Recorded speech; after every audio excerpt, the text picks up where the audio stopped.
প্রতিদিনই আমাদের চারদিকে অসততা দেখা যায়, শ্রেণীকক্ষ থেকে শুরু করে কর্পোরেশন অবধি। মিথ্যে এবং প্রতারণা একটি সাধারণ জিনিস হিসেবে দেখা যায়। যাই হোক, মানুষ কেন যে এমন আচরণ করে সে সম্পর্কে খুব কমই জানা যায়। এই বইটি মিথ্যা সম্পর্কে সত্য খুঁজে বের করার লক্ষ্য এবং অসততার সমাধান দেখায়। ইন্ট্রোডাকশন। আপনার একজন কাছের বন্ধু আপনাকে যখন মিথ্যে কথা বলে তখন কি আপনার হতাশ বোধ হয়? হতে পারে সে আপনার পরিবারের সদস্য বা একজন সহকর্মী ছিলেন। আপনি কি অনেক সময় নষ্ট করেছেন এই ভেবে যে তারা কেন আপনাকে এমন মিথ্যে বলল? এই বইটিতে আপনি জানবেন কি এমন বস্তু যা আমাদের সততাকে পাল্টে দেয়। কিছু মানুষ মনে করে যে ধরা না পড়া পর্যন্ত মানুষ সবসময় প্রতারণা করতেই থাকবে, কিন্তু পরীক্ষা নিরীক্ষা করে জানা যায় এই ধারণা পুরোপুরি মিথ্যে। এর পেছনে একটা ফার্স্ট ফ্যাক্টর আছে যা আমাদের অসততাকে নিয়ন্ত্রণ করে। কিন্তু আমাদের অসৎ করে তোলার পেছনে আসল কারণটা কি? আমাদের বন্ধুত্বের অসততা আমাদের সততাকে কিভাবে প্রভাবিত করে? কোনো দলে কাজ করার সময় আমরা কি আরো বেশি সৎ থাকি? সৃজনশীলতা এবং বুদ্ধিমত্তার মতো বৈশিষ্ট্যগুলো কি আমাদের সততাকে প্রভাবিত করে? এই বই আপনাকে এই সব প্রশ্নের উত্তর দেবে। আপনি অসততার জন্য কয়েকটি সমাধানও পরীক্ষা করে দেখবেন। আপনি দেখবেন কিভাবে নজরদারি করা এবং আপনার ব্যক্তিগত সম্ভ্রম আপনাকে আরো সৎ করতে পারে। মানুষ অনেক কারণে মিথ্যে বলে থাকে। এর মধ্যে কিছু কারণ বোঝা যায়, কয়েকটির কোনো মানেই থাকে না, কিন্তু আমরা এই অসততাকে কিন্তু এড়িয়ে যেতে পারি না। এটি আমাদের অপরাধের মতো অনেক সামাজিক সমস্যার দিকে নিয়ে যায়। এই বইটি অসততাকে বিশ্লেষণ করবে এবং এটি কিভাবে সমাধান করা যায় তা আমাদের দেখাবে। যৌক্তিক অপরাধের সরল মডেল পরীক্ষা করে দেখা, SMORC, simple model of rational crime. Gary Becker একজন নোবেলজয়ী অর্থনীতিবিদ।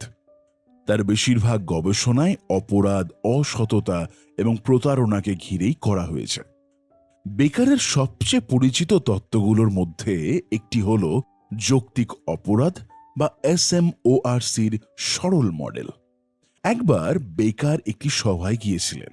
তিনি সেখানে পৌঁছে দেখেন সেখানেও কোনো পার্কিং স্পেস নেই। অথচ এত গুরুত্বপূর্ণ বৈঠকে তিনি দেরিও করতে চাননি। তাই বেকার রাস্তার পাশে বেআইনিভাবেই তার গাড়ি পার্ক করেন।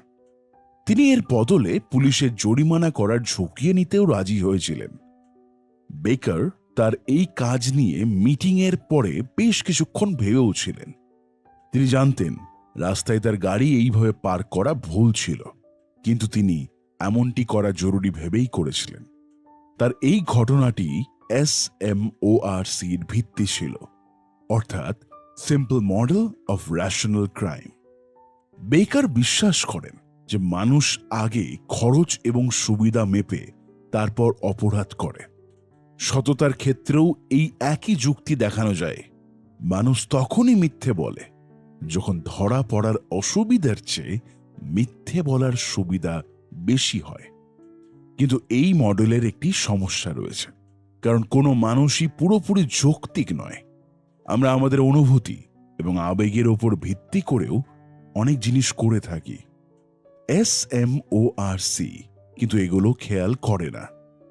তিনজন গবেষক ম্যাট্রিক্স টাস্ক নামে একটি গেম ব্যবহার করে SMORCকে পরীক্ষা করার সিদ্ধান্ত নিয়েছিলেন। অংশগ্রহণকারীদের ম্যাট্রিক্স নামক একটি গাণিতিক ধারণা আছে। এমন 20টি সমস্যার সমাধান করতে হয়েছিল। প্রথম পরীক্ষায় অংশগ্রহণকারীরা কাগজে সমস্যা সমাধান করেছিল। তারপর তারা এটি একজন পরীক্ষকের কাছে দিয়ে দেয়। যারা সঠিক উত্তর দিয়েছিল তাদের প্রতিটি সমস্যার সমাধানের জন্য 50 সেন্ট দেওয়া হয়েছিল। অংশগ্রহণকারীরা গড়ে 4টি সমস্যার সমাধান করেছিল এবং $2 পেয়েছিল। এরপরে গবেষকরা সেরেডের কন্ডিশন ব্যবহার করেছিলেন। এর ফলে অংশগ্রহণকারীদের তাদের পরীক্ষার কাগজ ছোট ছোট টুকরো করে ছিঁড়ে ফেলার অনুমতি দেওয়া হয়েছিল। এরপর তারা পরীক্ষকের কাছে তাদের স্কোর বলে অর্থ নিতে পারত। এবার গড়ে অংশগ্রহণকারী 6টি সমস্যার সমাধানের কথা বলেছিল এবং $3 পেয়েছিল। গবেষকরা যখন সেরেডের কন্ডিশন চালু করলেন তখন দেখা গিয়েছিল যে শিক্ষার্থীরা মিথ্যে বলতে শুরু করেছে, কিন্তু শিক্ষার্থীরা কারণ ছাড়া কেন মাত্র 2টি অতিরিক্ত প্রশ্ন সমাধানের কথা বলল? তারা আরো প্রশ্ন ঠিক করার কথা বলে আরো রোজগার করতে পারত। সম্ভবত মিথ্যে বলার সুবিধাগুলো যথেষ্ট বেশি ছিল না। তাই এই বিষয়টি পরীক্ষা করার জন্য গবেষকরা একটি সঠিক উত্তরের জন্য আরো বেশি অর্থ দেওয়ার কথা বললেন। এর ফলে প্রতি প্রশ্নের জন্য $1 থেকে $10 পর্যন্ত করা হয়েছিল। SMORCর মতে পুরস্কার বেশি হলে অংশগ্রহণকারীরা আরো প্রতারণা করবে, কিন্তু দেখা গিয়েছিল যে প্রতারণার মাত্রা একই আছে। আশ্চর্যজনকভাবে তারা সঠিক উত্তর প্রতি $10 পাওয়ার ফলে বরং আরো গড় স্কোর সামান্য কমে গিয়েছিল। কিছু মানুষ হয়তো বলবে অংশগ্রহণকারীদের ধরা পড়ার ভয় ছিল, অতএব তারা এমন বড় মিথ্যে কথা বলবে না যাতে পরিষ্কারভাবে বোঝা যেত যে তারা প্রতারণা করেছে। এই সমস্যাটি মোকাবেলা করার জন্য গবেষকরা পরীক্ষাটি একটু পাল্টে দিয়েছিলেন। পরীক্ষার শুরুতে গবেষকরা বলেছিলেন যে তাদের গড় স্কোর হল 8। এখন অংশগ্রহণকারী চাইলেই 8 পর্যন্ত সঠিক উত্তর পাওয়ার বিষয়ে মিথ্যা বলতেই পারে। এমনকি এক্ষেত্রে তারা সন্দেহজনক দেখাবে না, কিন্তু বেশিরভাগ অংশগ্রহণকারীরা তখনও দাবি করেছিল যে তারা মাত্র 6টির সঠিক উত্তর দিয়েছে। তাই বোঝা গেল যে ধরা পড়ার ভয় তাদের আটকাচ্ছিল না। এই পরীক্ষার সবচেয়ে বড় সমস্যা হল এটি একটি নিয়ন্ত্রিত পরিবেশে করা হচ্ছিল। অংশগ্রহণকারীরা আগে থেকেই জানতেন যে তারা গবেষণায় জড়িত আছেন। এর ফলে তারা হয়তো তাদের নিজেদের আচরণ পরিবর্তন করেছিলেন। তাই ইয়ানভ এবং টেলি নামে 2 গবেষক বাস্তবেই SMORC পরীক্ষা করার সিদ্ধান্ত নেন। তারা ইসরায়েলের একটি বাজারে টমেটো কিনতে গিয়েছিলেন। ইয়ানভ এবং টেলি 2টি ভিন্ন দোকানে গিয়েছিলেন। তারা বিক্রেতাদের 1 ঘন্টার মধ্যে তাদের জন্য 2 কেজি টমেটো প্রস্তুত রাখতে বলেছিলেন। ইয়ানভ অন্ধ সেজেছিল, সে সাদা লাঠি নিয়ে হাঁটছিল। এখন SMORC অনুসারে বিক্রেতাদের উচিত ছিল তাকে খারাপ টমেটো দেওয়া। তার কাছে তারা এমন টমেটো বিক্রি করতে পারে যা অন্য কেউ কিনতে না চায়। যৌক্তিকভাবেই যারা দেখতে পাচ্ছেন তাদের জন্য ভালো টমেটোগুলো রেখে দেওয়ার বিষয়টি বোঝা যায়। পরীক্ষা শেষে গবেষকরা টমেটোর গুণাগুণ নিয়ে গবেষণা করলেন। তারা দেখতে পেলেন যে ইয়ানভ কিছুটা ভালো টমেটো পেয়েছে, যা পাওয়ার কথা নয়। তাই SMORC সব সময় কাজ করে না। আমরা আসলেই লাভ ক্ষতি দ্বারা ঠিকই অনুপ্রেরিত হই। মানুষ প্রতারণা করে হলেও অনেক অর্থ পেতে চায়, কিন্তু আমাদের অনুপ্রেরণার উৎস হিসেবে শুধু এটি একমাত্র ফ্যাক্টর নয়।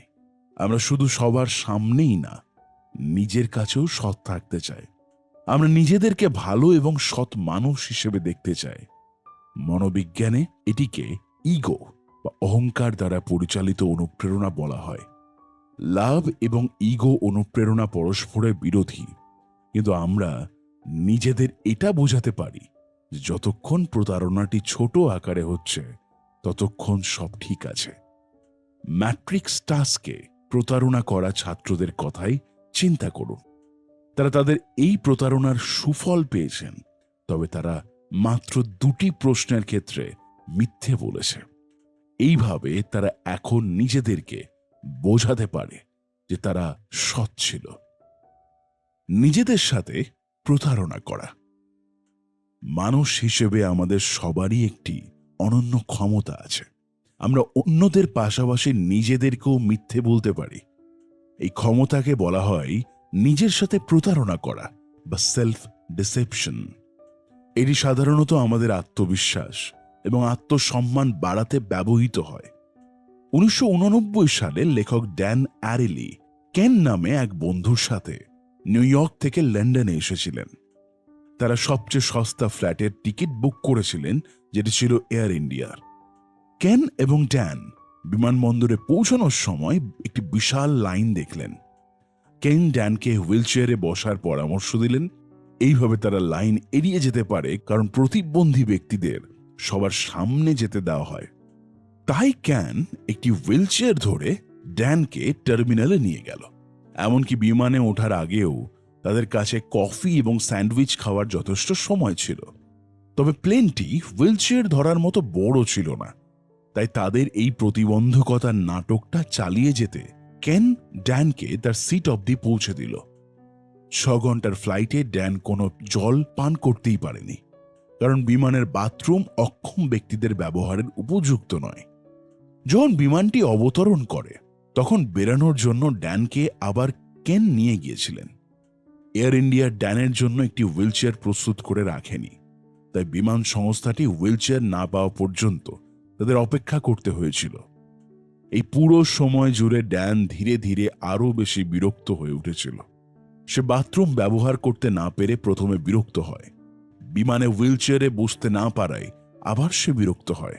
সবশেষে এয়ার ইন্ডিয়া লন্ডনে তার জন্য হুইলচেয়ার প্রস্তুত না রাখায় সে বিরক্ত হয়েছিল। তাই লন্ডনে ড্যান এবং কেন প্রথম যে জায়গায় গিয়েছিল সেটি ছিল এয়ার ইন্ডিয়ার হেড অফিস।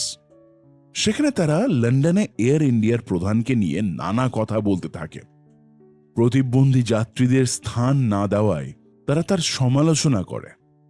ড্যান কিন্তু সম্পূর্ণরূপে হাঁটতে পারত, কিন্তু সেই ফ্লাইটের সময় সে আসলেই বিশ্বাস করেছিল যে সে প্রতিবন্ধী। সে প্রতিবন্ধী ব্যক্তিরা যে সমস্যার মুখোমুখি হন তা দেখেছিল এবং এতে বিরক্ত বোধ করেছিল। এই ঘটনা ড্যানকে নিজের সাথে প্রতারণা সম্পর্কে অধ্যয়ন করতে অনুপ্রাণিত করেছিল। সে আরও 2 জন গবেষকের সাথে একত্র হয়ে একটি পরীক্ষা সাজিয়েছিল। এতে অংশগ্রহণকারীদের 4টি প্রশ্নের সাথে একটি সাধারণ আইকিউ পরীক্ষার উত্তর দিতে বলা হয়েছিল। 1 নম্বর গ্রুপ একজন পরীক্ষকের কাছে পরীক্ষার উত্তর দিয়েছিল। পরীক্ষক তা ভালো মতো দেখে তাদের ফলাফল দেন। গ্রুপ 2 তাদের পরীক্ষাপত্রের নিচে উত্তর রেখেছিল। তাদের পরীক্ষাটি শেষ করতে হয়েছিল এবং তা নিজেরাই পরীক্ষা করতে বলা হয়েছিল। তারপরে তাদের পরীক্ষকের কাছে তাদের স্কোর বলতে বলা হয়েছিল। স্পষ্টতই গ্রুপ 2 গ্রুপ 1-এর চেয়ে বেশি নম্বর পেয়েছে। এমনকি প্রতারণা নিয়ে তাদের নিজেকে দোষী ভাবারও কোনো কারণ ছিল না। কিন্তু পরীক্ষার এই পর্যায়ে আমাদের নিজের সাথে প্রতারণা সম্পর্কে কিছু বলে না। পরীক্ষার দ্বিতীয় পর্যায়ে অংশগ্রহণকারীদের জন্য একটি পরীক্ষার উত্তর দিতে হয়েছিল। এই আইকিউ পরীক্ষাটি প্রথমটির মতোই ছিল, তবে এতে 100টি প্রশ্ন ছিল। 2টি পরীক্ষার মান একই রকম ছিল, শুধু অংশগ্রহণকারীদের ভবিষ্যৎবাণী করতে হয়েছিল যে তারা কতগুলো সঠিক উত্তর পাবে। কল্পনা করুন আপনি প্রথম পরীক্ষায় 8-এর মধ্যে 4 নম্বর পেয়েছেন। এর মানে আপনি অনুমান করতে পারেন যে দ্বিতীয়তে 100-র মধ্যে 50 পাবেন। কিন্তু আপনি যদি মিথ্যে বলেন এবং বলেন যে আপনি প্রথম পরীক্ষায় 8-এর মধ্যে 6 পেয়েছেন, আপনি কিন্তু এখনো আপনার আসল স্কোর জানেন। আপনি কি ভবিষ্যৎবাণী করবেন যে আপনি দ্বিতীয় টেস্টে আরো বেশি নম্বর পাবেন? গ্রুপ 2-এর অংশগ্রহণকারীরা তাদের বলার চেয়ে কম স্কোর করেছিল। প্রথম গ্রুপে অংশগ্রহণকারীদের স্কোর তারা যা বলেছিল তেমনই ছিল। এর মানে হলো যে লোকেরা তাদের বুদ্ধিমত্তা সম্পর্কে নিজেকেই মিথ্যা বলেছিল। তাদের মিথ্যাই তাদেরকে এই উপলব্ধি করিয়েছিল। কিন্তু কি হতো যদি তারা মিথ্যা বলতো এই ভেবে যে ভুল করলে তো ক্ষতি নেই? এটি পরীক্ষা করার জন্য গবেষকরা তাদের ফলাফল সঠিকভাবে ভবিষ্যৎবাণী করার জন্য $20 দিতে চেয়েছিলেন। তারপরও গ্রুপ 2-এর সবাই বাস্তবে যা স্কোর করতে পারে তার চেয়ে বেশি ভবিষ্যৎবাণী করেছিল। দেখা যাচ্ছে টাকাও নিজের সাথে করা প্রতারণা কমাতে পারে না। সুতরাং আমরা কি করতে পারি যদি আমরা চাই মানুষ তাদের আসল দক্ষতা সম্পর্কে বুঝুক? গবেষকরা তাদের পরীক্ষার একটি কম্পিউটারাইজ সংস্করণ তৈরি করেছিলেন। এবার উত্তর পৃষ্ঠার নিচে ছিল না, বরং 2 গ্রুপের অংশগ্রহণকারীদের উত্তর দেখতে ওয়েবসাইটের আরেকটি ভিন্ন পৃষ্ঠায় ক্লিক করতে হয়েছিল। প্রথম গ্রুপের অংশগ্রহণকারীরা তখনও উত্তরগুলো খুঁজে পায়নি। গ্রুপ 2 তারপরও প্রতারণা করেছিল। কিন্তু এইবার 100 প্রশ্নের পরীক্ষার জন্য তাদের ভবিষ্যৎবাণী বেশ বাস্তবসম্মত ছিল। তাদেরকে কম্পিউটারাইজড পরীক্ষায় প্রতারণা করার জন্য ইচ্ছাকৃতভাবে একটি ভিন্ন পৃষ্ঠায় ক্লিক করতে হয়েছিল। এটি সহজভাবে পৃষ্ঠার নিচের দিকে তাকানোর মতো ছিল না। এর ফলে অংশগ্রহণকারীরা নিজেদের বিশ্বাস করাতে পারেনি যে তারা আরও বেশি বুদ্ধিমান। নিজের সাথে প্রতারণার অনেক ইতিবাচক এবং নেতিবাচক দিক রয়েছে। এর একটা সুবিধা হলো আমরা নিজেদেরকে বেশি বিশ্বাস করতে পারি। আত্মবিশ্বাস আমাদের চাপ কমায় এবং চ্যালেঞ্জের মুখোমুখি হওয়ার সময় আমাদের নিজেকে অনুপ্রাণিত করে। এটি আমাদের নতুন জিনিস চেষ্টা করার সাহস দেয়।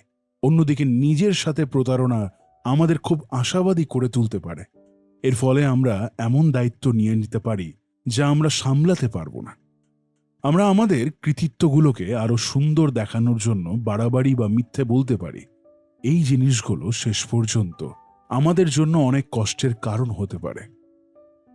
ফার্স্ট ফ্যাক্টর নিয়ে একটু মজা করা। ফার্স্ট ফ্যাক্টর মূলত আমাদের আর্থিক এবং অহংবোধ অনুপ্রেরণার মাঝে থাকে। এটি প্রতারণার শেষ সীমা যা আমাদেরকে তখনও সৎ ভাবতে দেয়। জিমি নামের একটি শিশুকে নিয়ে কৌতুক রয়েছে যে সে তার সহপাঠীর পেন্সিল চুরি করেছিল। শিক্ষক তাকে বলেছিলেন এবং পিতামাতাকে ডেকেছিলেন। জিমির বাবা তাকে বকাবকি করেন এই বলে যে তার চুরি করার দরকার নেই। জিমির শুধু তার বাবাকে পেন্সিল আনার কথা বলতে হতো। সে চাইলেই তার বাবা তার অফিস থেকে অনেক পেন্সিল এনে দিতেন। এই গল্পটি আমাদের দেখায় যে কিভাবে কিছু অসততার কাজ অন্যদের চেয়ে ভালো বলে বিবেচিত হয়। জিমির বাবা ভেবেছিলেন যে সহপাঠীর কাছ থেকে চুরি করা ভুল কাজ, তবে তার অফিস থেকে চুরি করতে তার কোনো সমস্যা মনে হয়নি। SMORC অধ্যয়নকারী গবেষকরা এই কৌতুকটিকে খুব আকর্ষণীয় মনে করেছিলেন। তাই তারা কোন পরিস্থিতিতে লোকেরা আরো অসৎ হবে তা পরীক্ষা করার সিদ্ধান্ত নিয়েছিলেন। গবেষকরা ম্যাট্রিক্স টাস্ক কিছুটা পরিবর্তন করে এটি পরীক্ষা করেছেন। তারা এটি টোকেন শর্ত চালু করেছিলেন। ছাত্রদের কাগজটিতে উত্তর দিতে হয়েছিল এবং তারপরে এটি ছোট ছোট টুকরো করে ছিঁড়ে ফেলতে হয়েছিল। তারপর তারা কতগুলো সঠিক উত্তর পেয়েছে তা বলতে বলা হয়েছিল। এর বদলে তারা সামান্য প্লাস্টিকের টোকেন অর্থ হিসেবে পাবে। তারা একটি পৃথক ঘরে এই টোকেনগুলোকে আসলে অর্থে পাল্টে ফেলতে পারত। টোকেন শর্তের অধীনে শিক্ষার্থীরা গড়ে 8টি সঠিক উত্তর পেয়েছে বলে জানিয়েছিল, অর্থাৎ তাদের প্রতারণার পরিমাণ দ্বিগুণ হয়েছিল। এটি আমাদের দেখায় যে অর্থ থেকে মিথ্যে আলাদা করা হলে তা অসততার পরিমাণ বাড়ায়। এই আবিষ্কার বেশ উদ্বেগজনক, কারণ আমাদের সমাজ এখন নগদ অর্থ ব্যবহার থেকে দূরে সরে যাচ্ছে। আমরা ক্রেডিট কার্ড এবং অনলাইন ব্যাংকিং ব্যবহার করে আমাদের অর্থ দিই। সম্ভবত লোকেরা ওয়ালেটের চেয়ে ক্রেডিট কার্ড নম্বর চুরি করতে বেশি স্বাচ্ছন্দ্য বোধ করে। হয়তো নগদবিহীন সমাজে আরও আর্থিক অপরাধ দেখা যাবে। গবেষকরা খুঁজে পেয়েছেন যে কি এই ফার্স্ট ফ্যাক্টরকে প্রভাবিত করেছে। এখন তারা দেখতে চেয়েছিলেন কিভাবে তারা মানুষকে আরো সৎ করে তুলতে পারে। এই ব্যাপারে তাদের প্রথম আইডিয়া ছিল ধর্মের প্রভাব দেখানো।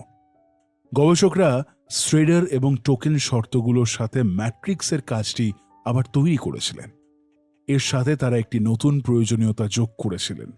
তা হল অংশগ্রহণকারীদের একটি গ্রুপকে পরীক্ষা দেওয়ার আগে তাদের সম্প্রতি পড়া 10টি বইয়ের নাম বলতে হয়েছিল।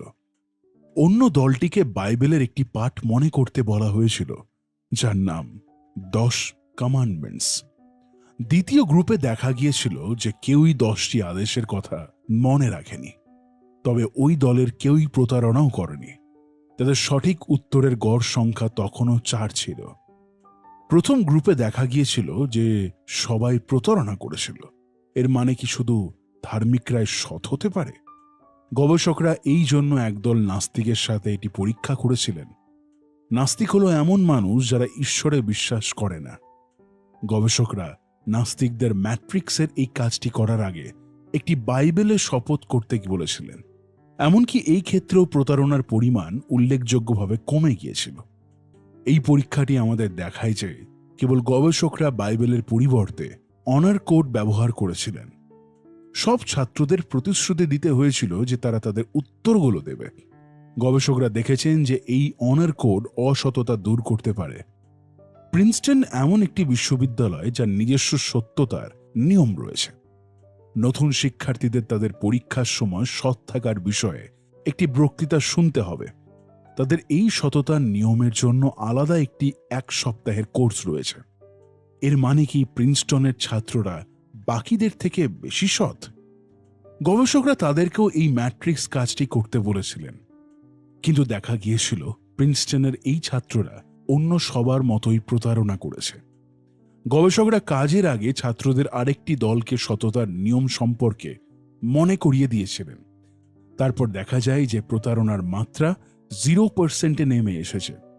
এই পর্যবেক্ষণ দেখায় যে সততার নিয়ম স্থায়ী সমাধান নয়, কেননা মানুষকে সব সময় সৎ থাকার কথা মনে করিয়ে দিতে হবে। কিন্তু একটি অস্থায়ী সমাধান হিসেবেও এই নিয়মগুলো ল্যাব পরীক্ষায় অন্য সবার থেকে বেশি কার্যকর হয়েছিল। কিন্তু বাস্তব জগতের ক্ষেত্রে কি অবস্থা দেখা যায়? গবেষকরা একটি বীমা কোম্পানির সাথে কাজ করেছেন এবং মানুষকে আরও সৎ করার চেষ্টা করেছেন। এই কোম্পানির একটি সমস্যা ছিল, মানুষ তাদের গাড়ির মাইলেজ সম্পর্কে মিথ্যা কথা বলেছিল। এর ফলে যখন তাদের গাড়ির মাইলেজ কম থাকে তখন তারা বীমা কোম্পানিকে কম অর্থ দেয়। গবেষকরা 2 ধরনের ফর্ম চালু করার মাধ্যমে একটি পরীক্ষা করার সিদ্ধান্ত নিয়েছিল। এর একটি ছিল স্ট্যান্ডার্ড ফর্ম যা কোম্পানি তাদের ক্লায়েন্টদের কাছে পাঠিয়েছিল। অন্য ফর্মটি শুরুতে একটি শর্ত ছিল, ক্লায়েন্টদের একটি বিবৃতিতে স্বাক্ষর করতে হয়েছিল যাতে লেখা ছিল তারা সততার সাথে তাদের মাইলেজ জানাবে। দেখা গিয়েছিল যে স্ট্যান্ডার্ড ফর্মে গড়ে একজন ক্লায়েন্ট 23,700 মাইল ড্রাইভিং লিখেছে, ফর্মগুলোতে যেখানে তারা সৎ হওয়ার প্রতিশ্রুতি দিয়েছে সেখানে ক্লায়েন্টরা 26,100 মাইল ড্রাইভিং লিখেছে। বোঝাই যাচ্ছে যে লোকেদের সৎ হওয়ার প্রতিশ্রুতি দেওয়া তাদের সততা বাড়াতে পারে। এই ফলাফলগুলো অপরাধ সমাধানে আমাদের দৃষ্টিভঙ্গিকে প্রভাবিত করতে পারে। SMORC অর্থাৎ simple model of rational crime পরামর্শ দেয় যে বড় শাস্তি অপরাধ কমিয়ে দেবে। কিন্তু এখন আমরা একজন অপরাধীর ফার্স্ট ফ্যাক্টরকে প্রভাবিত করতে পারি। কি হবে আমরা যদি মানুষকে প্রতারণা এবং মিথ্যা বলার বিষয়ে আরও অস্বস্তিকর পরিস্থিতিতে ফেলতে পারি? এই পদ্ধতি কর ফাঁকি এবং বীমা জালিয়াতির মতো অপরাধ কমাতে পারে। এটি কারাদণ্ডের চেয়ে সস্তা, সহজ এবং কম নিষ্ঠুর হবে। সৃজনশীলতা এবং অসততা। একবার 2জন গবেষক জানতে চেয়েছিলেন যে মহিলারা কি ধরনের স্টকিংস পছন্দ করেন। তারা একটি শপিং মলে 4টে নাইলন স্টকিংস নিয়ে একটি টেবিল রেখেছিলেন। তারপর তারা মহিলাদেরকে যে কোনো 4টি স্টকিংসের মধ্যে একটি বেছে নিতে বলেছিলেন। মহিলারা একটি নির্দিষ্ট জোড়া স্টকিংসই বাছাই করার জন্য অনেক কারণ দিয়েছিলেন। তাদের মধ্যে কেউ কেউ রং পছন্দ করেছে, অন্যদের কাছে স্টকিংসটি আরামদায়ক লেগেছিল। বাস্তবে সব স্টকিংস একই রকম ছিল। গবেষকরা যখন এটি তাদেরকে জানান তখন মহিলারা তাদের বিশ্বাস করতে চাননি। এই পরীক্ষাটি আমাদের মানব প্রকৃতির একটি আকর্ষণীয় অংশ দেখায়। তা হলো আমরা সব সময় আমাদের সিদ্ধান্তের পেছনে যুক্তি বুঝতে পারি না, কিন্তু যাই হোক আমরা ঠিকই তাদের যৌক্তিকতা দেওয়ার জন্য একটি যৌক্তিক শুনতে লাগে এমন গল্প তৈরি করতে পারি। আমাদের মস্তিষ্কের বাম দিক এই গল্প তৈরির ক্ষমতা নিয়ন্ত্রণ করে। এটা আমাদের অভিজ্ঞতা ব্যাখ্যা করার জন্য দায়ী। আমরা প্রাপ্ত তথ্য ব্যবহার করে এটি গ্রহণযোগ্য গল্প তৈরি করি। আমাদের মস্তিষ্ক হোয়াইট ম্যাটার এবং গ্রে ম্যাটার দিয়ে তৈরি। গ্রে ম্যাটার আমাদের চিন্তা করতে সাহায্য করে। মস্তিষ্কের বেশিরভাগ অংশই গ্রে ম্যাটার দিয়ে তৈরি। হোয়াইট ম্যাটার গ্রে ম্যাটারের টুকরোকে একে অপরের সাথে যুক্ত করে। ক্যালিফোর্নিয়া বিশ্ববিদ্যালয়ের গবেষকরা প্যাথোলজিক্যাল মিথ্যাবাদীদের ওপর ব্রেন স্ক্যানের একটি সিরিজ পরীক্ষা করতে দেখেছেন। এরা এমন লোক যারা সব সময় কারণ ছাড়াই মিথ্যা বলে।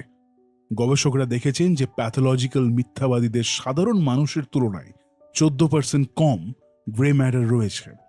এর মানে দাঁড়ায় যে তারা সঠিক এবং ভুলের মধ্যে পার্থক্য দেখতে পারে না। সুতরাং তাদের পক্ষে মিথ্যা বলা অনেক সহজ হবে। গবেষকরা আরও দেখেছেন যে প্যাথোলজিক্যাল মিথ্যাবাদীদের মধ্যে 22 থেকে 26% বেশি হোয়াইট ম্যাটার রয়েছে। এর মানে তারা গ্রে ম্যাটারের সহজেই ঢুকতে পারে এবং স্মৃতিগুলোকে সংযুক্ত করতে পারে। এই ধরনের সংযোগ তৈরি করতে পারা তাদের মিথ্যা তৈরিতে সাহায্য করে। মস্তিষ্ক স্ক্যান আমাদের দেখায় যে মিথ্যা বলা এবং সৃজনশীলতা একে অপরের সাথে সম্পর্কিত। মিথ্যাবাদীরা ভালো গল্পকার হয়ে অনেক লাভ করতে পারে, কিন্তু এর মানে কি আবার সৃজনশীল ব্যক্তিদের মিথ্যাবাদী হওয়ার সম্ভাবনা বেশি? এটি পরীক্ষা করার জন্য একদল গবেষক ডটস টাস্ক তৈরি করেছেন। এতে অংশগ্রহণকারীদের একটি কম্পিউটারের সামনে বসতে হয়েছিল। কম্পিউটার কেন্দ্রের মধ্যে দিয়ে যাওয়া একটি লাইন সহ একটি বর্গক্ষেত্র দেখাবে। এই বর্গক্ষেত্রে 20টি বিন্দু থাকবে। অংশগ্রহণকারীদের ডানে না বাম দিকে আরও বেশি বিন্দু দেখিয়েছে তা বলতে বলা হয়েছিল। কিছু ক্ষেত্রে বাম দিকে স্পষ্টতই বেশি বিন্দু ছিল, অন্যান্য ক্ষেত্রে ডান দিকে স্পষ্টতই আরও বেশি ছিল। আবার কিছু ক্ষেত্রে যে কোনো একটি দিক নির্বাচন করা কঠিন ছিল। এদিকে আবার অংশগ্রহণকারীদের সব বিন্দু গণনা করার জন্য পর্যাপ্ত সময় দেওয়া হয়নি। অতএব তাদের অনুমান করতে হয়েছিল এই ইভেন্টের আগে অংশগ্রহণকারীদের সৃজনশীলতা এবং ব্যক্তিত্ব পরীক্ষা দিতে হয়েছিল। অংশগ্রহণকারীদের প্রথম পর্যায়ে কোনো বেতন ছাড়াই 100টি সমস্যার সমাধান করতে হয়েছিল। এই ফলাফলগুলো গবেষকদের পরের এই বিন্দু টাস্কে একজন অংশগ্রহণকারী কতটা ভালো হবে তা নির্ধারণ করতে সাহায্য করেছিল। দ্বিতীয় পর্যায়ে অংশগ্রহণকারীদের অর্থ প্রদান করা হয়েছিল, তবে সঠিক উত্তর দেওয়ার জন্য তাদের কোনো অর্থ দেওয়া হয়নি। অংশগ্রহণকারীরা বাম দিক বাছাই করার জন্য অর্ধেক সেন্ট পেয়েছে, আবার ডান দিক নির্বাচন করার জন্য তারা 5 সেন্ট পেয়েছে। ভেবে দেখুন যে একজন অংশগ্রহণকারী প্রথম পরীক্ষায় প্রায় কোনো ভুলই করেনি এবং তারপর দ্বিতীয় পরীক্ষায় অনেক ভুল করেছে। তারা আবার বাম দিকের চেয়ে ডান দিক বাছাই করে বেশি। এর মানে তারা মিথ্যা বলেছে। গবেষকরা এমন সমস্যাগুলো খেয়াল করেছেন যা সমাধান করা আরো কঠিন ছিল। তার মানে বাম এবং ডান দিকে বিন্দুর সংখ্যা একই ছিল। সৃজনশীল লোকেরা এই সমস্যাগুলিতে ডান দিকটি বেছে নেওয়ার সম্ভাবনা বেশি ছিল। গবেষকরা সিদ্ধান্ত নিয়েছিলেন যে সৃজনশীল লোকেরা সহজেই ডান দিক বাছাই করতে পারে, তাই তারা তাদের মস্তিষ্ককে একটি গল্প বলেছিল এবং নিশ্চিত হয়েছিল যে ডান দিকে আরও বিন্দু রয়েছে। কিন্তু সৃজনশীলতায় কি একমাত্র কারণ যা আমাদের মিথ্যা বলার প্রবণতাকে প্রভাবিত করে? গবেষকরা বুদ্ধিমান ব্যক্তিদেরও মিথ্যা বলার সম্ভাবনা বেশি কিনা তা পরীক্ষা করার সিদ্ধান্ত নিয়েছে। তারা আগের গবেষণায় সৃজনশীলতা পরীক্ষাকে আইকিউ পরীক্ষা দিয়ে পাল্টে দিয়েছিলেন। ফলাফলে দেখা গেছে যে বুদ্ধিমান লোকেরা সাধারণ মানুষের চেয়ে বেশি মিথ্যা বলে না। সংক্রমণের মতো প্রতারণা করা, কিভাবে আমরা অসততার জীবাণু ধরি। 2000-এর দশকের শেষের দিকে আমেরিকায় অনেক আর্থিক কেলেঙ্কারি দেখা গিয়েছিল। এনরনের মতো বড় ব্যাংক এবং সংস্থাগুলো তাদের অ্যাকাউন্ট সম্পর্কে মিথ্যা কথা বলে ধরা পড়েছিল। তখনকার বিনিয়োগ সংস্থাগুলো তাদের গ্রাহকদের সাথে প্রতারণা এবং তাদের অর্থ চুরি করছিল। ড্যান অ্যারেলি, কেন এসব কর্পোরেশনগুলো এত অসৎ হয়ে উঠেছে তা নিয়ে ভাবতে শুরু করেছিলেন। সরকার কি এসব বেআইনি কাজ আরো ভালোভাবে শনাক্ত করছে? আমাদের সমাজ কি ধীরে ধীরে সততার মতো মূল্যবোধে হারাচ্ছিল, নাকি কর্পোরেশনের মধ্যে অসততার এই ব্যবহার একটি রোগের মতো আমাদের মাঝে ছড়িয়ে পড়েছিল? ড্যান তৃতীয় অপশন নিয়ে আলাদাভাবে আগ্রহী ছিলেন, বিশেষত যদি এটি কোনো মানুষকেও প্রভাবিত করতে পারে তা নিয়ে। তিনি কিছুক্ষণ আগে কেনা একটি ভেন্ডিং মেশিন ব্যবহার করে এটি পরীক্ষা করার সিদ্ধান্ত নিয়েছিলেন। ড্যান একটি বিশ্ববিদ্যালয়ে ভেন্ডিং মেশিন রাখেন। সাধারণত তাতে শিক্ষার্থীরা $1 জমা করে ক্যান্ডি কিনতে পারে, কিন্তু ড্যান মেশিনটি প্রোগ্রাম করেছেন এমনভাবে যাতে এটি ডলার ফেরত দিয়ে দেয়। একজন গবেষক তার ল্যাপটপে কাজ করার ভান করে ওই সময় শিক্ষার্থীদের পর্যবেক্ষণ করছিলেন। বেশিরভাগ ছাত্ররা থামার আগে 3টি ক্যান্ডি পেয়েছিল। তাদের দেখে মনে হয়েছিল যে দুবার প্রতারণা করা তাদের ফার্স্ট ফ্যাক্টরে দেওয়ার সীমা ছিল। এখানে মজার ব্যাপার হলো অর্ধেকেরও বেশি ছাত্র তাদের বন্ধুর খোঁজ করে মেশিনটি দেখালো। এটি আমাদের পরামর্শ দেয় যে লোকেরা যখন একজন আরেকজনের সাথে যোগ দেয় তখন প্রতারণা করা সহজ হয়। কিন্তু আমরা ওই ছোট্ট পরীক্ষাটিকে গুরুত্ব সহকারে নিতে পারি না। মানুষের আচরণ সঠিকভাবে বোঝার জন্য পরীক্ষাটি আরও ভালোভাবে নিয়ন্ত্রণ করা দরকার। তাই ড্যান কিছু পরিবর্তন করার মাধ্যমে ম্যাট্রিক্স টাস্ক ব্যবহার করার সিদ্ধান্ত নিয়েছিলেন। প্রথমত, তার গবেষক দল কোনো শর্ত ছাড়াই সরল ম্যাট্রিক্স টাস্ক ব্যবহার করে। এইবার গড় অংশগ্রহণকারী 20টির মধ্যে 7-এর স্কোর করেছিল। তারপর গবেষকরা তাদের থ্রেডের শর্তটি চালু করেছিলেন। তাদের কাগজপত্র ছিঁড়ে ফেলার পর অংশগ্রহণকারীরা গড়ে 12টি প্রশ্নের সমাধান করার দাবি করেছিল। এরপরে গবেষকরা একটি প্রতারক শর্ত যোগ করেছিলেন। তারা ক্লাসরুমে একজন অভিনেতাকে বসিয়েছিল যেখানে অন্যরা পরীক্ষার উত্তর দিচ্ছিল। প্রায় 5 মিনিটের মধ্যে তিনি উঠে গেলেন, তার কাগজ ছিঁড়ে ফেললেন এবং জোরে সবাইকে বললেন তিনি সব প্রশ্নের সঠিক সমাধান করছেন। অন্য সমস্ত অংশগ্রহণকারীরা তখন মাত্র 5টি প্রশ্ন শেষ করেছিল। কিভাবে প্রতারক শর্ত অন্য সবার প্রতারণাকে প্রভাবিত করবে? এইবার অংশগ্রহণকারীরা গড়ে 15টি প্রশ্নের সমাধান করেছেন বলে দাবি করেছেন। তাদের প্রতারণার মাত্রা 3টি প্রশ্ন বেড়েছে। কিন্তু এই প্রতারক শর্তে সমস্যা আছে। SMORC অন্যান্য অংশগ্রহণকারীদের আচরণের জন্য একটি কারণ দেখায়। প্রতারক অবস্থায় দেখায় যে তারা প্রতারণা করলে ধরা পড়বে না। এর মাধ্যমে প্রতারণা করার লোকসান থাকে না, অতএব অংশগ্রহণকারীরা আরো বেশি প্রতারণা করবে। গবেষকরা এই সমস্যাটি মোকাবেলা করার জন্য প্রশ্ন শর্ত চালু করেছেন। এর মাধ্যমে অভিনেতা দাঁড়িয়েছেন এবং জিজ্ঞাসা করেছেন যে সবাই তাদের ফলাফল সম্পর্কে প্রতারণা এবং মিথ্যা বলতে পারে কিনা। পরীক্ষক বলেন যে তারা যা খুশি তাই করতেই পারে। এখন অংশগ্রহণকারীরা জানে গবেষকরা তাদের ধরবে না। এতে করে প্রতারণার পরিমাণ কি বাড়বে? প্রশ্নের শর্তের সাথে অংশগ্রহণকারীরা বলছে যে তারা গড়ে 10টি প্রশ্ন সমাধান করেছে। এই ফলাফল শুধুমাত্র থ্রেডের অবস্থা থাকার চেয়েই 2 প্রশ্ন কম। তাই SMORC প্রতারক শর্তের সাথে অসততার এই বৃদ্ধি ব্যাখ্যা করতে পারে না। কিন্তু প্রশ্ন শর্তে অসততার মাত্রা কমে গেল কেন?